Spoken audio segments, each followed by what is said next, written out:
Oi, pessoal. Paz do Senhor. Deus abençoe a todos vocês. Hoje estou gravando mais um vídeo de uma mensagem, um estudo, mas na verdade ele é fruto de um questionamento feito a mim e eu me senti motivado a fazer esse vídeo porque às vezes a pergunta que foi feita para mim é a pergunta que muitos evangélicos ou muitos católicos carismáticos já fizeram ou já ouviram, né? E eu sou encarregado em uma loja de uma rede de supermercados e uns dias atrás uma funcionária minha entrou na tesouraria, sentou para falar comigo e perguntou assim: Messias, por que vocês crentes não acreditam em Nossa Senhora de Aparecida? Então, baseado nessa pergunta que ela me fez, o título desse vídeo é Por que os crentes não acreditam em Nossa Senhora de Aparecida? Esse é o título deste vídeo. E aí eu vou estar explanando com vocês a minha resposta para ela. Não tenho intenção com esse vídeo de te convencer da minha posição, da minha crença, de fazer você mudar a sua crença. Não tenho intenção de atacar a sua religião, sua fé, aquilo que você acredita. Vou dizer os meus argumentos, aquilo na qual eu creio. Você pode concordar ou não, aí é problema seu. Você pode discordar ou não, também é problema seu. E você pode adicionar comentários, debater, fazer o que você quiser. Mas assim, não tenho intenção de te convencer, de te trazer para o meu lado, ferir as suas crenças, a sua religião de forma nenhuma. Eu também não vou defender igreja alguma, vou te dizer aquilo na qual eu acredito. Porque às vezes as pessoas fazem perguntas sem saber nem o que estão perguntando ao certo. E às vezes as pessoas deixam também de responder esse tipo de pergunta porque não têm convicção, não estão afirmadas em nada, acreditam naquilo que nem sabem o que é. Então, você que vai acompanhar os próximos minutos, né, eu vou estar passando para vocês um pouco sobre o que eu respondi a ela. Então vamos lá. Ela me perguntou, por que vocês, crentes, não acreditam em Nossa Senhora de Aparecida? Aí eu respondi a ela assim, olha, não é que nós, crentes ou evangélicos, nós não acreditamos na Sua Senhora de Aparecida. Só não temos ela como nossa Senhora de Aparecida. E assim, não é que eu não acredito nela, acredito sim. Ela viveu, mas morreu. Foi uma grande mulher. Se você pegar a Bíblia e você ler o primeiro capítulo do livro de Lucas, você vai ouvir a narrativa de uma mulher esplêndida.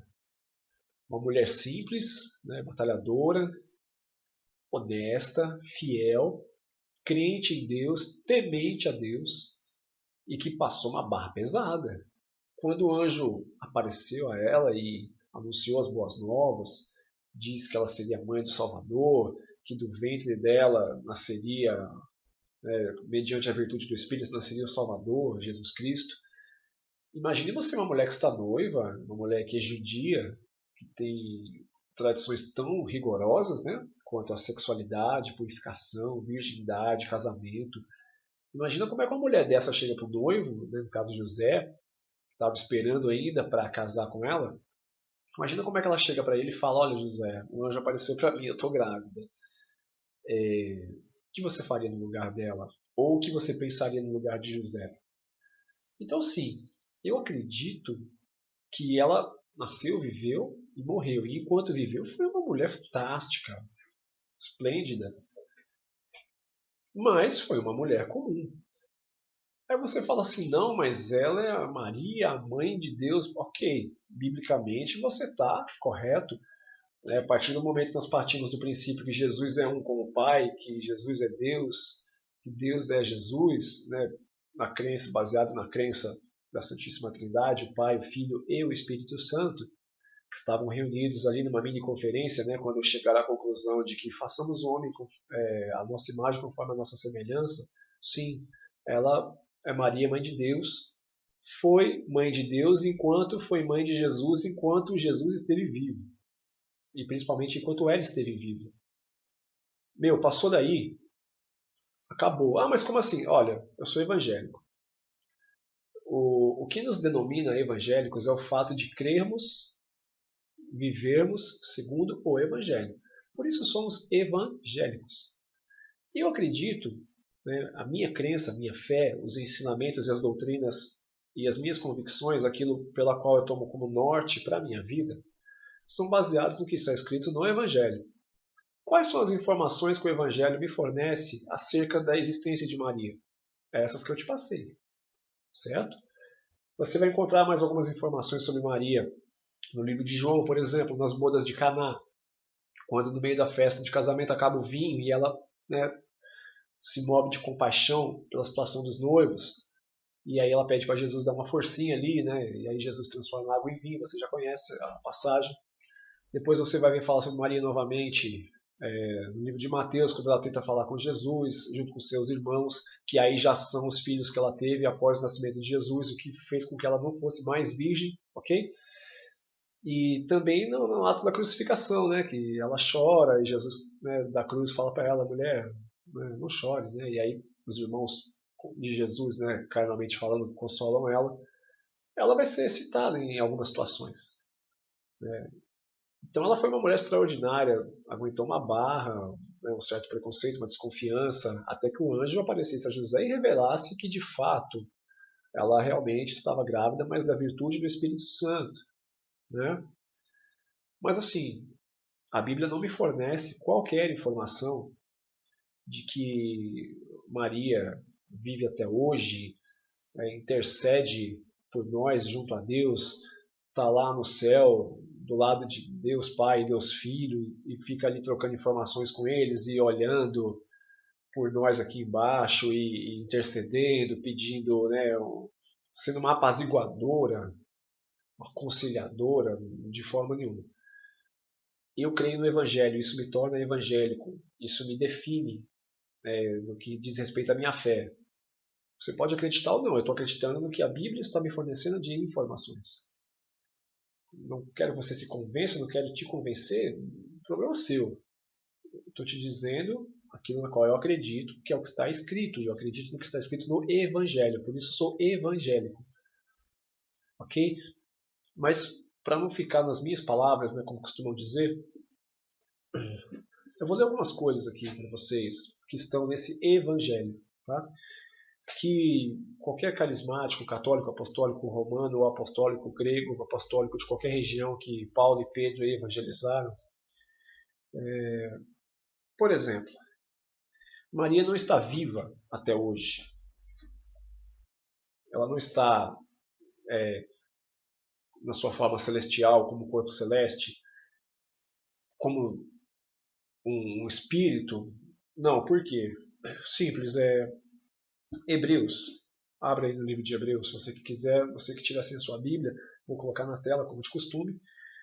Abre aí em Hebreus, no capítulo 9.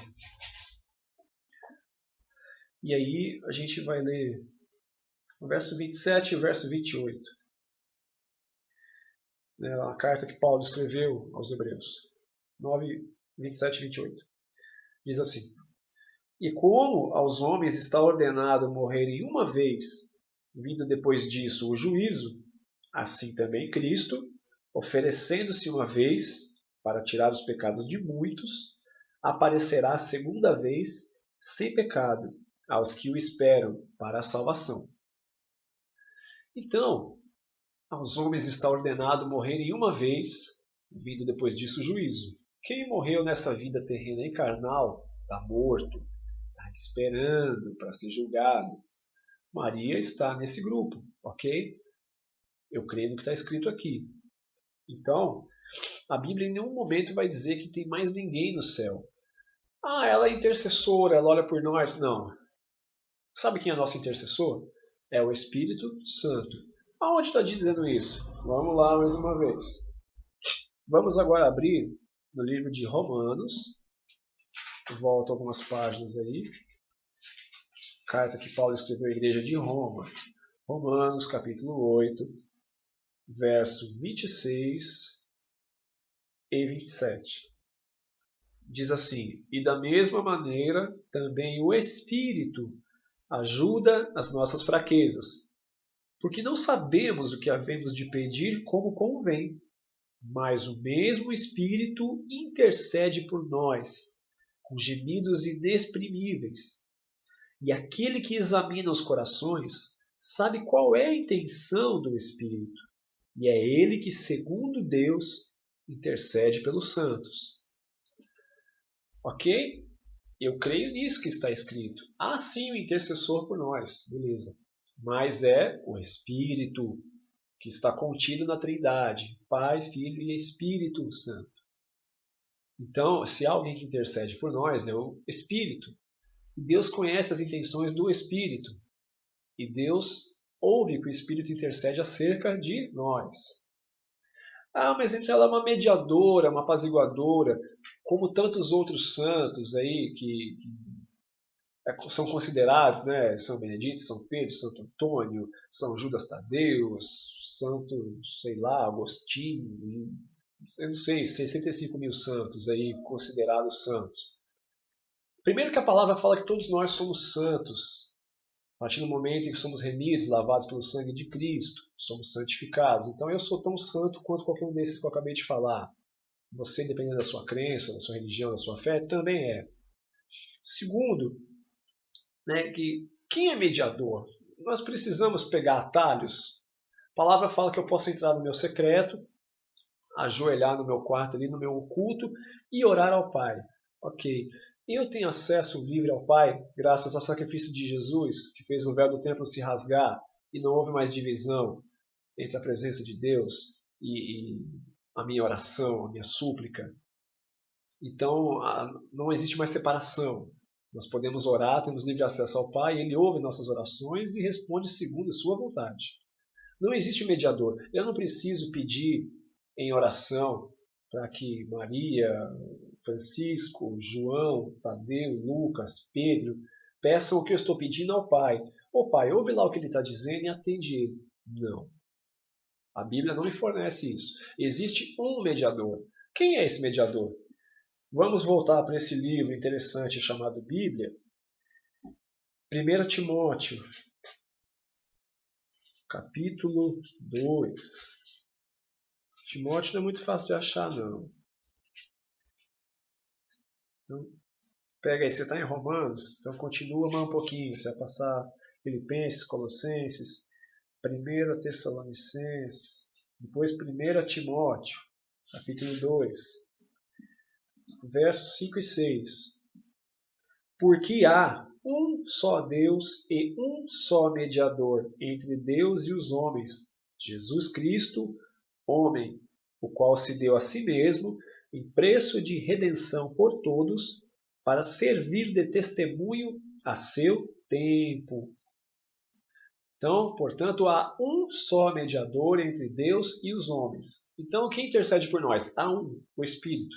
Quem é o mediador entre Deus e os homens? Um só, que é Cristo. Né? Vê que ficou tudo entre eles ali, né? Pai, Filho e Espírito Santo. Está tudo resolvido entre eles. É uma organização perfeita, é um tripé. Certo? Eu creio no que está escrito no Evangelho, por isso sou evangélico. Só que a nossa Bíblia, se você pegar aí, você pode ser de qualquer religião, budista, hinduísta, sei lá, o que você quiser. Compra uma Bíblia onde você quiser, qualquer Bíblia em qualquer casa de qualquer país. Pega a Bíblia e olha essas referências que eu te passei. Vai estar escrito lá do mesmo jeito. Tá? E então, há um só mediador entre Deus e os homens. Jesus Cristo, Filho de Deus, que é Deus Pai, que é Deus Filho, que é Deus Espírito. Então, assim, não sobrou muitas opções de ninguém para fazer alguma coisa pela gente, né? Porque tem o intercessor que é o Espírito, tem o mediador que é Cristo, e tem Deus Pai que é o Criador, ok? Mas assim, não, mas ela faz parte de uma unidade, ela faz parte de uma organização, ela fica ali assistindo na presença do Filho. Não. Quem é a noiva de Cristo? A noiva de Cristo é a igreja. Cristo é o quê? É o cabeça. Ele é o cabeça, é onde fica o cérebro. A cabeça é uma das partes mais importantes do corpo. Por quê? Porque a cabeça, ela interpreta os comandos, ela envia os comandos para os outros membros, ela administra. Por isso Cristo é o cabeça. Tá? Se cortar uma perna, cortar um braço, sendo amputado, você pode até conseguir viver. Cego, você consegue viver. Surdo, mudo, sem sentir cheiro, sem, sei lá, sem tato. Mas sem cabeça não tem jeito, né? E se você voltar um pouquinho aí para o livro de Romanos de novo, no capítulo 12, você vai ler o versículo 5. Assim, nós que somos muitos, somos um só corpo em Cristo, mas individualmente somos membros uns dos outros, né? Então, nós somos um corpo, como em Cristo, ok? Então, Cristo, ele é um todo, nós fazemos parte desse todo. Então, irmãos, a nossa crença, a nossa fé, dentro do que o Evangelho nos ensina, naquilo que nós acreditamos, ele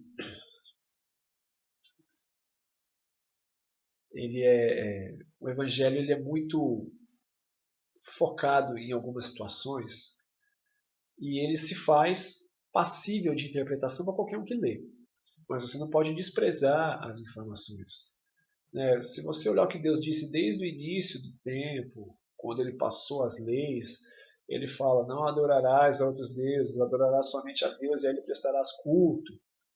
Ele não está abrindo exceção, não, você pode me adorar, mas você tem também liberdade de gostar desse, daquele, se você pedir para esse aqui, ele vem falar comigo. Não, você pode acreditar um pouco nesse aqui também, porque ele é gente boa, aí ele vem e fala comigo, a gente vê o que faz. Não, adoração exclusiva. Deus, nesse ponto, se você quiser considerar, ele é muito egocêntrico. Se você quiser assim considerar, ele não divide adoração. Ele não abre mão daquilo que é seu por direito.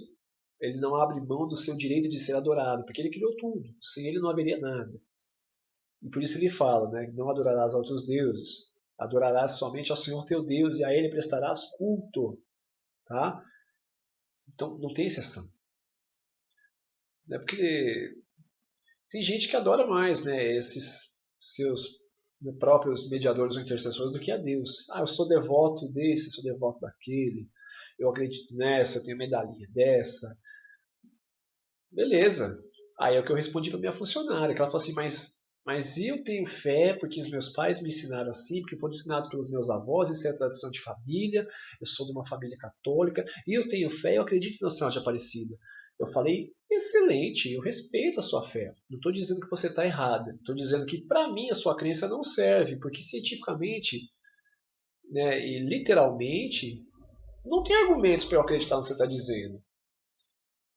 A sua fé é a sua fé, aquilo que você acredita. Como se alguém disser para mim que acredita fielmente que o seu pinguim de geladeira abençoa a sua cozinha, eu respeito, você acredita no que você quiser. Se você tiver fé que você tem um lápis que é mágico, que toda vez que você escreve com ele você é mais inteligente, eu respeito a sua fé. Mas para mim ela não serve. Como talvez para muitos que estão vendo esse vídeo, ouvindo os meus argumentos para você podem não servir. Eu respeito. Ok? Só que assim, eu tenho uma obrigação. Eu tenho uma obrigação básica. A partir do momento em que uma pessoa me faz uma pergunta, um questionamento que envolve a minha fé, eu me vejo na obrigação de defender a minha fé, o meu ponto de vista. O problema é que muitos crentes, muitos evangélicos, não têm muita informação, ou então lê a Bíblia, mas não tem um interesse investigativo.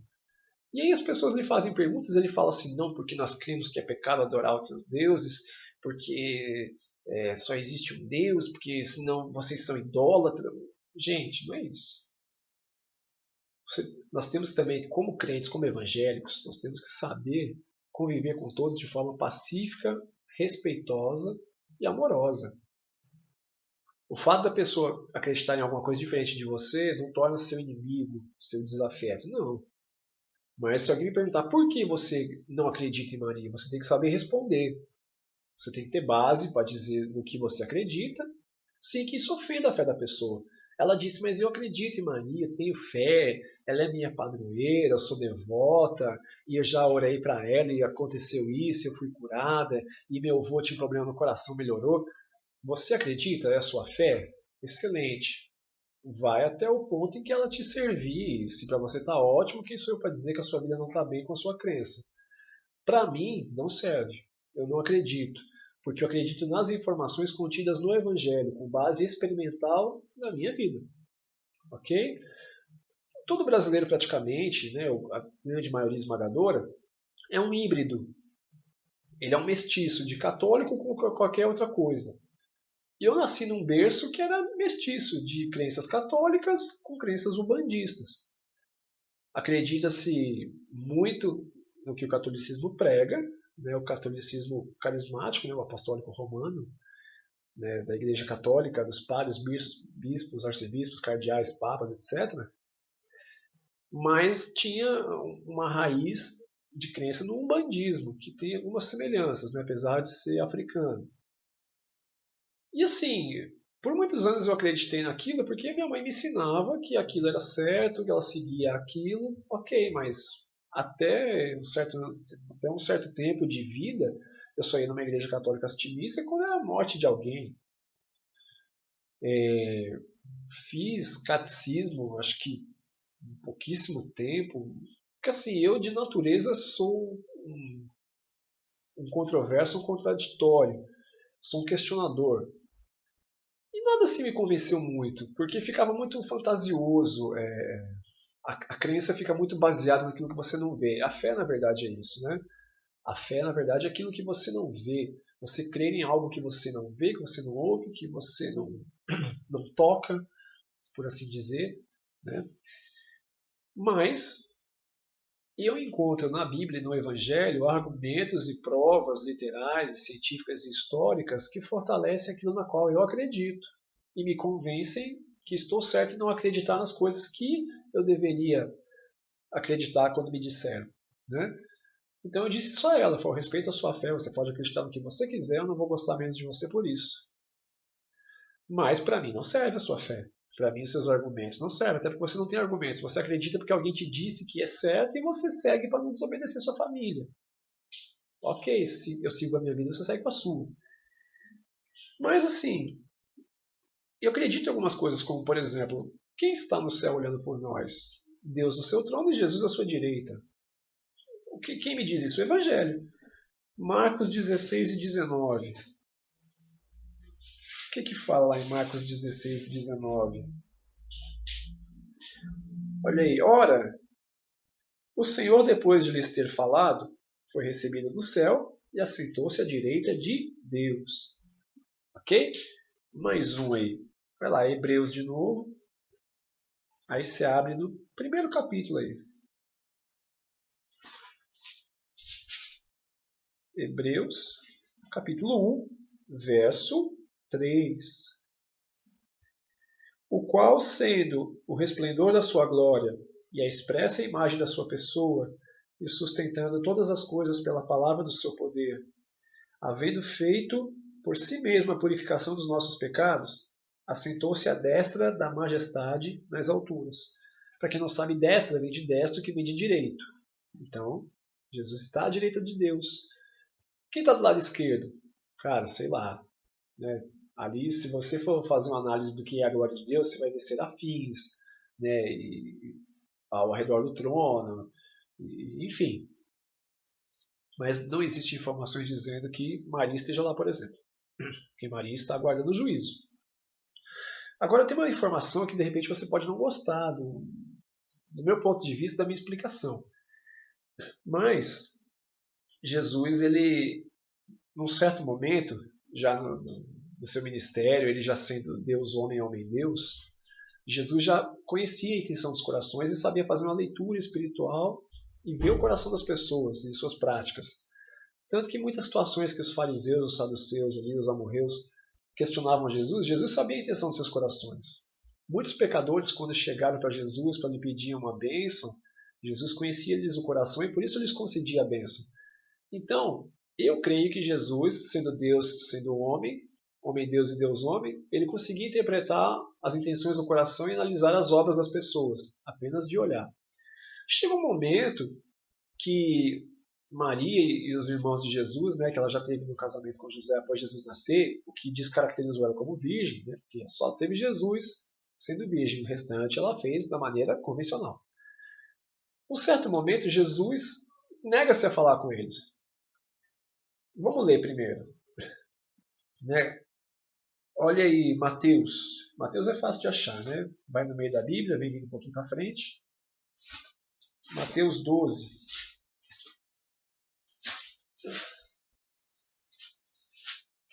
Abre aí Mateus 12. Se você quiser acompanhar pela tela, beleza?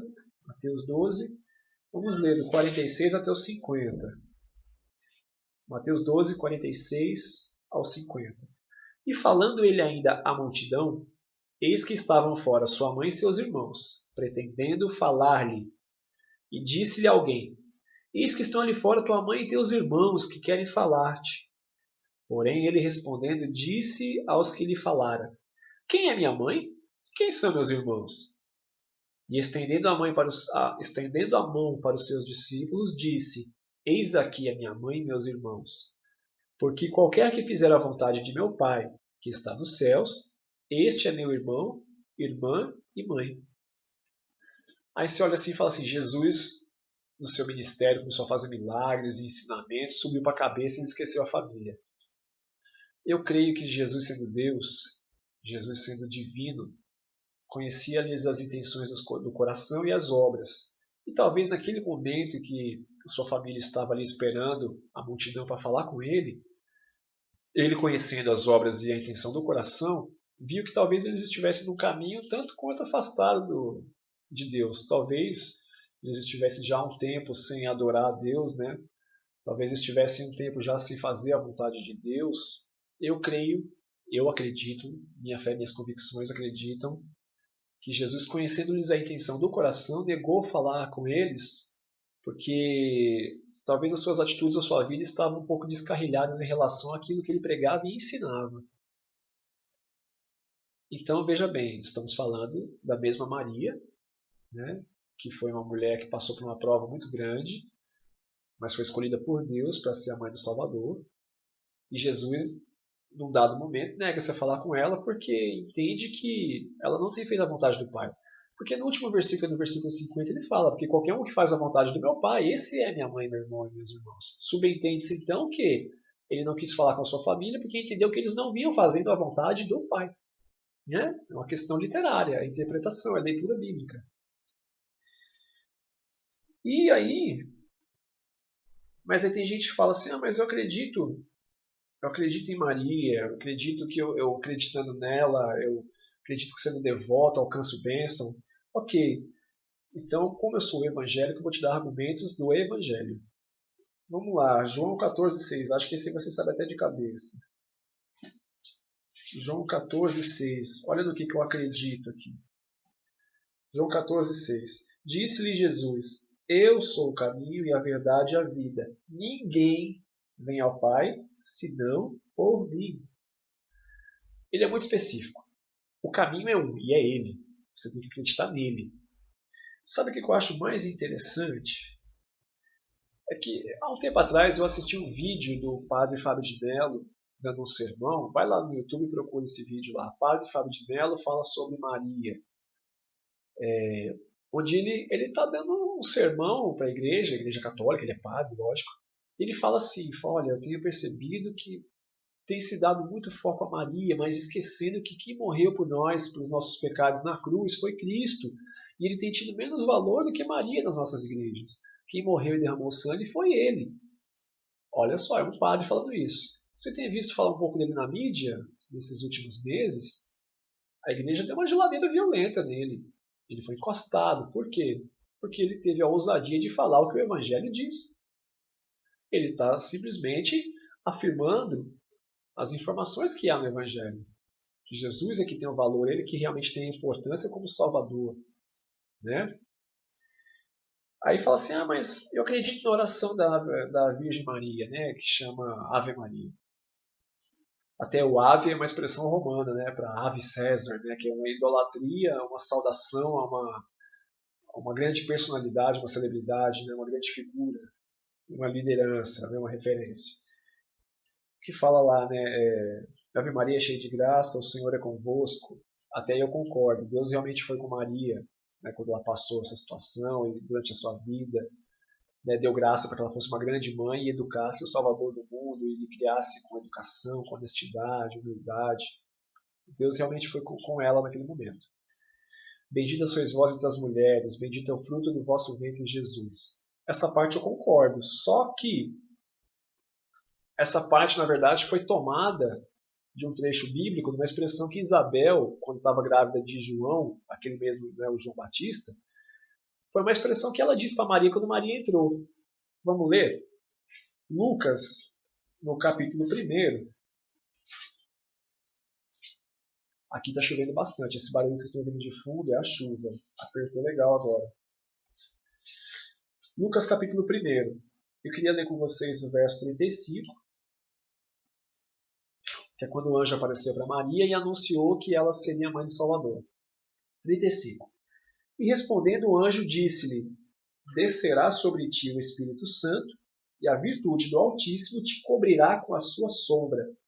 Pelo que também o santo que de ti há de nascer será chamado Filho de Deus. Então o anjo anuncia que Maria será a mãe de Jesus. Agora e a expressão que está na oração da Ave Maria? Adianta aí talvez uma página, talvez nem precise. Vai para o verso 41 do mesmo capítulo. Verso 41. E aconteceu que ao ouvir Isabel a saudação de Maria, a criancinha saltou do seu ventre. Isabel foi cheia do Espírito Santo e exclamou com grande voz e disse: Bendita és tu entre as mulheres e é bendito o fruto do teu ventre. E aí ela fala do 43, né? E de onde me provém isso a mim, que venha visitar-me a mãe do meu Senhor? Olha aí a expressão, né? Bendita sois vós entre as mulheres e bendito é o fruto do teu ventre, Jesus. Foi a maneira que Isabel saudou Maria quando Maria foi até ela, né?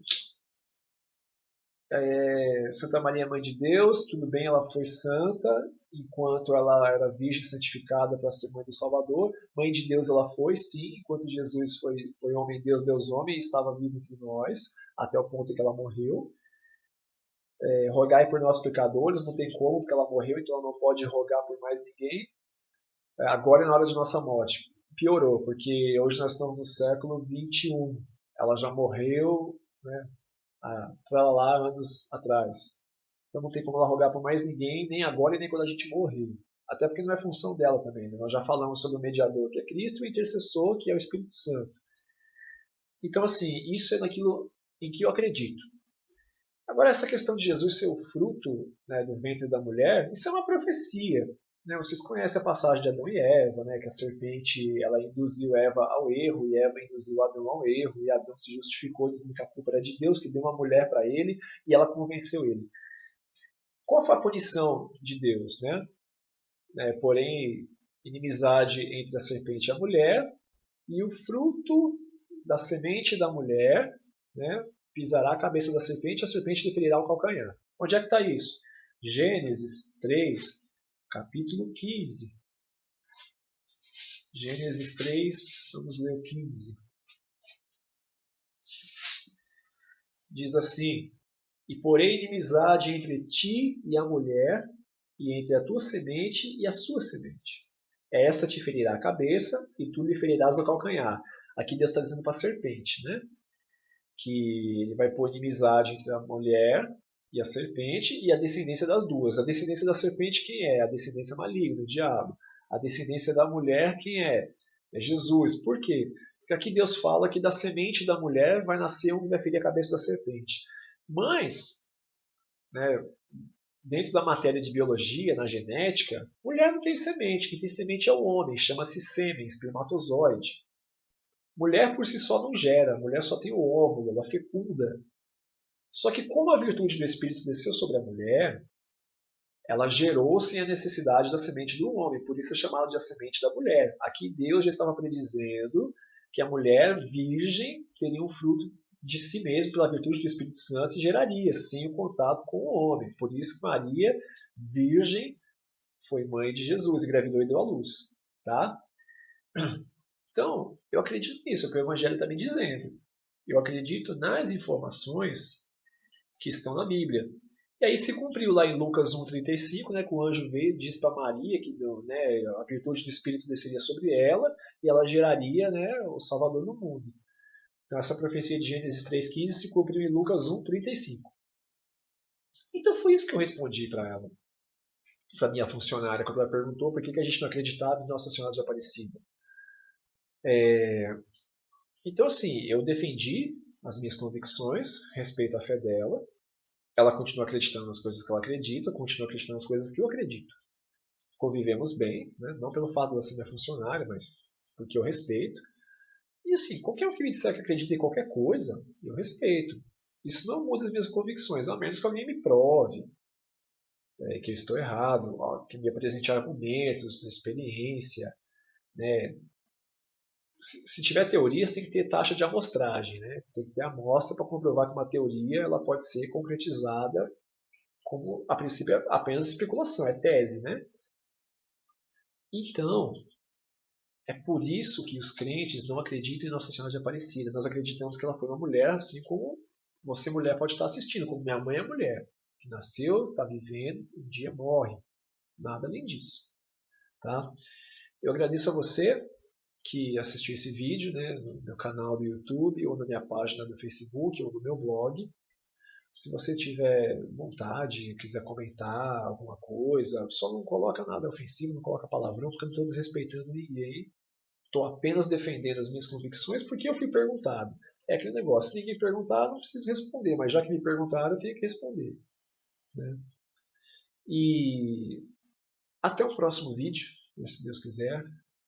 E continue com a gente aí. Obrigado por ter assistido e até a próxima e Deus te abençoe. Tchau!